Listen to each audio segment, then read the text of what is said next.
नमस्कार दोस्तों, दीपू मुन्नी की पाठशाला में आप सबका एक बार फिर से हार्दिक अभिनंदन है। आज की पाठशाला में हम सीखेंगे हिंदी की मात्राएं।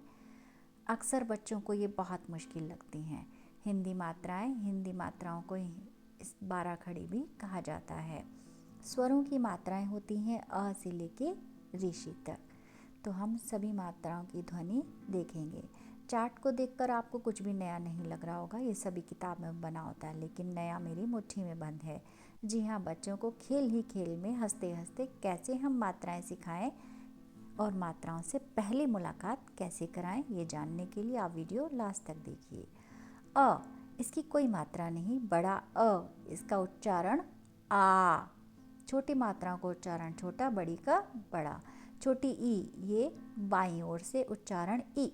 ये बड़ी ई, दाईं ओर से उच्चारण ई। छोटा ऊ, नीचे उ। बड़ा ऊ, उच्चारण ऊ। छोटी ए, अक्षर के ऊपर उच्चारण ए। बड़ी ए, उच्चारण ए। ये अक्षर के ऊपर दो हो जाती हैं। छोटा ओ, उच्चारण ओ। बड़े ओ की मात्रा ओ। छोटे अंक की मात्रा एक बिंदी और चांद बिंदी दो होती हैं। ये अनुनासिक स्वर हैं। छोटा अंग और बड़ा अंग नाक और मुंह से बोले जाते हैं। जैसे अंग कंघा, चांद। और आह की मात्रा दो बिंदी, इसे जैसे प्रातः। ऋषि, ये एक छोटा सा आधा चंद्र है। सी है जो अक्षर के नीचे लगता है। चलिए अब इसे बच्चों को कैसे आसान तरीके से सिखा सकते हैं। जी हाँ, मैंने चार्ट पेपर भी दो भागों में बांटा है, अगर आप ध्यान से देख रहे हैं तो। छोटी मात्राएं एक तरफ, बड़ी मात्राएं एक तरफ। जी हाँ, मैंने बाएं हाथ में छोटी मात्राएं और दाएं हाथ में बड़ी मात्राएं लिखी हैं। जब हम बच्चों की उंगलियों पर इस तरह से मात्राएं और स्वर लिख देते हैं तो बड़ी आसानी से उन्हें पहचान हो जाती है। पहचानना सिखाइए, जैसे अ, आ।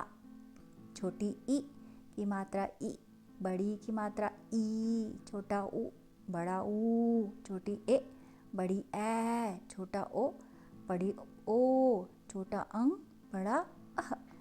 तो इस तरह से बच्चे उच्चारण के साथ मात्राओं को उंगलियों पर जब दिखाते हैं, जैसे छोटा ओ, उच्चारण पूछिए आप बच्चों से। बड़ी ए का उच्चारण ए। छोटी ई का उच्चारण ई। बड़ी की मात्रा ई। इस तरह से बच्चे उंगलियों के सहारे बड़ी जल्दी से मात्राएं पहचानना सीख जाते हैं।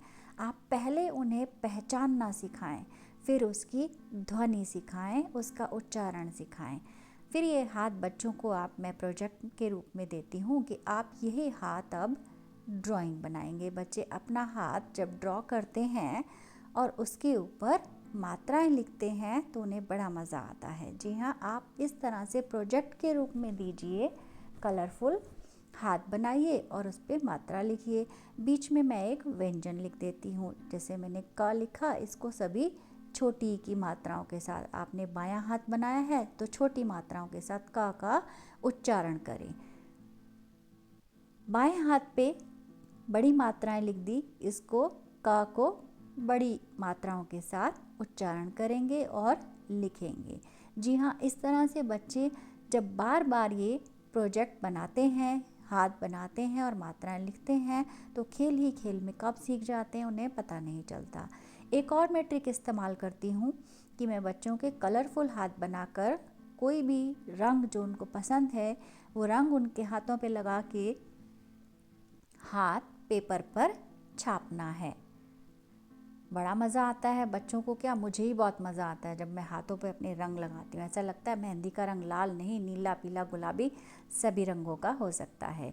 बीच में आप व्यंजन दे दीजिए। अक्सर मैं छुट्टियों में बच्चों को ये प्रोजेक्ट वर्क देती हूँ कि आप ये पहले 5 हैं, पहले 10 हैं या 20 हैं व्यंजन आप उनको दीजिए। उन व्यंजन के साथ सभी मात्राएं लगाइए। जब व्यंजन बच्चे मात्राएं लिखना और पढ़ना दोनों ही छोटी और बड़ी पहचान जाएं, तो आप इस तरह से एक चार्ट पेपर बनाइए। जी हाँ, ये बच्चों से बनवाइए या आप खुद बनाकर बच्चों की स्टडी टेबल पर लगा दीजिए। छोटी और बड़ी मात्राओं को अब हम एक साथ मिलाकर पढ़ना सीखेंगे।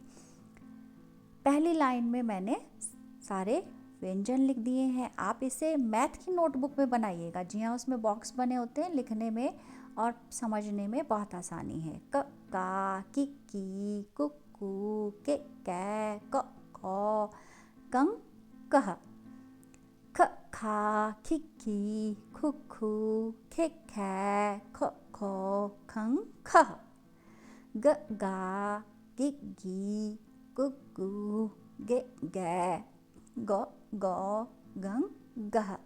जी हाँ, इस तरह से आप सारे व्यंजन लिखिए, क से लेके ह तक मात्राओं के साथ।